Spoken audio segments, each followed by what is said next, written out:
Hey, what's up guys, how you all doing? I'm Paul the Tech Giant and welcome back to the channel, where tonight I'm going to be doing a gaming test with this 65-inch Hisense U7 Series ULED Mini-LED TV and the PlayStation 5. Now before we get started, I just want to say a massive thanks to UK electrical retailer Peter Tyson for kindly sending over this TV for testing. Now if you're on the market for a new TV, be it this or something else, I'd really appreciate it if you go and check out their link in the description. But it's not just TVs that they sell, they have a whole range of other electrical items too. Many of which come with free delivery, extended warranties, and they also have finance options available. Along with that, you're going to get great customer service, which is reflected by their amazing Trustpilot score. So please help support the retailer that helps support the channel. So thanks once again to Peter Tyson.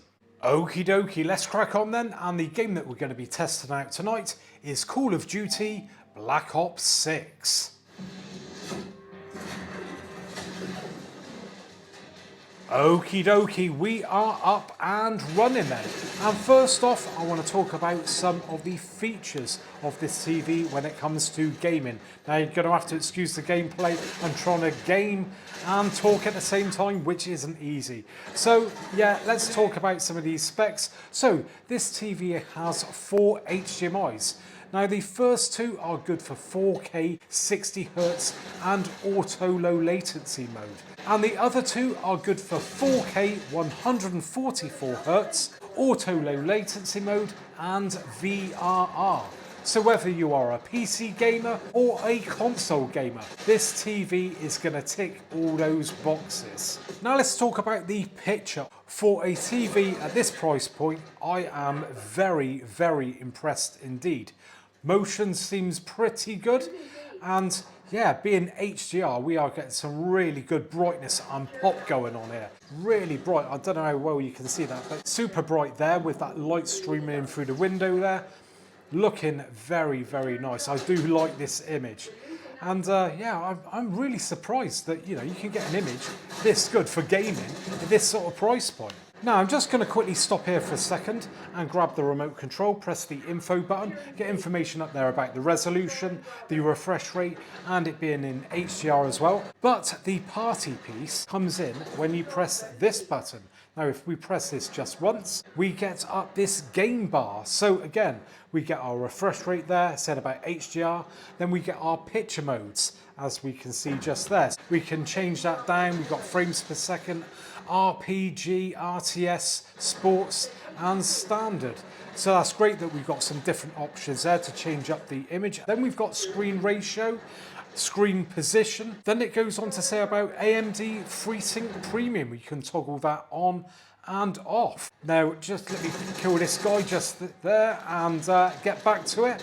Moving across, and we have aim points. Now again, if I toggle that, as you can see on the screen, we get that aim point pop up just there. So if there isn't one on the game, you can toggle that on and off. There we go, so we've got green, we've got red and white, and of course off again. So that's very handy. Then we have map zoom. Now this is great. So again, just going to click on enter. So we've got off, left and right. So I'm going to say for left, and there we go.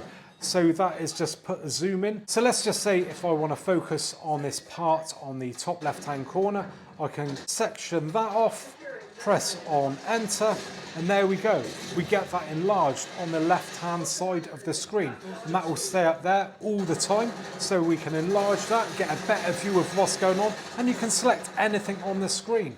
And of course, if we go back into the settings there, we can change that from left to right if we wish. Again, great customization. I think that is an amazing feature. I think loads of people could take advantage of what that does. Getting back to the action now then, and what I've done, I've dimmed the lights down in the living room so I can show you the TV in more of a darker environment. And I've got to say it again, it is looking absolutely stunning. Just check it out, that looks mint. Look at the reflections there, it's nice and bright.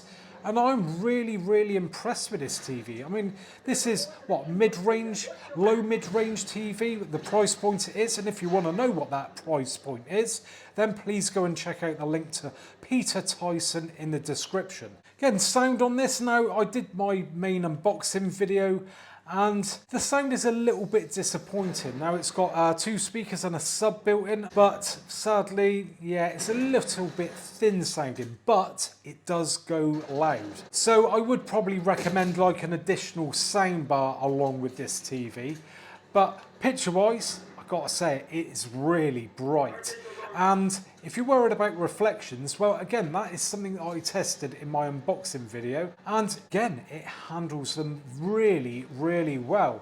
You know, I've got some quite strong lighting in the ceiling here, and when they are on, I showed how they reflect, and it does an amazing job of handling those reflections. So if you are gaming in a brighter room, I would recommend this TV for sure. And I know a lot of people do like to game in a darker room, but there are people out there who do like to game in a living room environment in the daytime. So yeah, this could be a good TV to consider purchasing if you have a brighter environment that you game in. And there you have it then, guys. Now don't forget, I have done a full unboxing video of this TV, and if you want to see that video, I'll be putting a link to that in the description. Now do us a favour, and if you have enjoyed today's video, please reach up and hit that thumbs up button. Really helps the channel out, and if you want to see more videos like this in the future, then make sure you subscribe to the channel. So thanks very much for joining me today, and hopefully I'll be catching you guys on the next one. Bye for now.